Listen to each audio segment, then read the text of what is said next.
जय हिंद साथियों, स्वागत है आप सभी का मेरे YouTube चैनल इंडिया फर्स्ट में। इस समय की एक बहुत बड़ी खबर निकल के आ रही है कि भारत और चीन के बीच में नई क्लैशेस हुई हैं। आप सभी को पता होगा कि 15 जून को भारत और चीन के बीच में एक डेडली क्लैश हुई थी, जिसमें दोनों ही तरफ काफ़ी हैवी कैजुअल्टीज़ हो गई थी।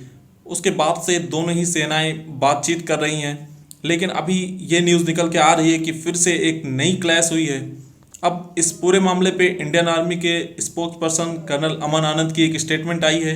इस स्टेटमेंट में कहा गया है कि 29 और 30 अगस्त की रात को पीएलए के सैनिकों ने जो पहले कंसेंसस बना था बातचीत के दौरान, उसको वायलेट करने की कोशिश की।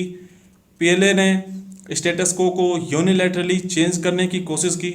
इसे देखते हुए इंडियन ट्रूप्स ने प्रिएम्प्ट किया और ऐसी किसी भी कार्रवाई को निष्फल कर दिया।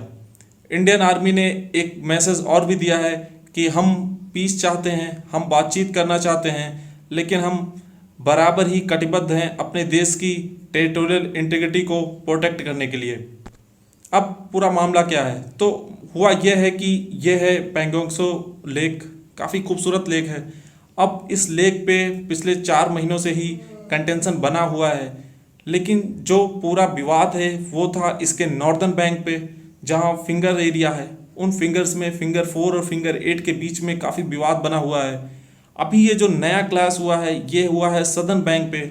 अब आपको ये भी पता होना चाहिए कि सदर्न बैंक पे अभी तक कोई डिस्प्यूट था नहीं, जिससे एक चीज़ ये भी समझ में आ रही है कि पीएलए इसको ख़त्म नहीं करना चाहता है। चाइना इस मामले को अभी और आगे ले जाना चाहता है, क्योंकि वो डिस्प्यूट्स वहाँ पैदा कर रहा है जहाँ पे डिस्प्यूट्स थे ही नहीं।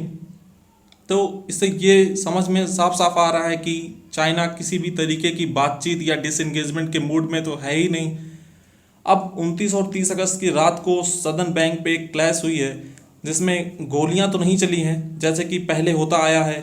लातों, मुक्कों और डंडों से या क्लब स्टिक से ही लड़ाई होती है वहाँ पे, उसी से लड़ाई हुई है।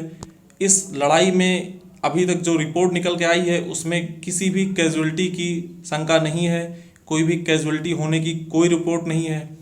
अब पूरे मामले को सॉल्व करने के लिए दोनों ही तरफ से ब्रिगेड कमांडर लेवल की फ्लैग मीटिंग चल रही है।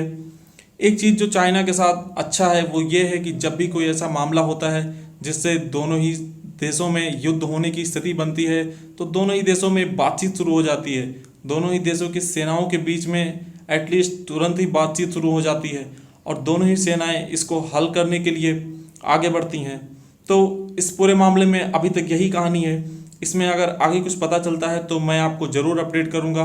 तब तक के लिए जय हिंद, जय भारत।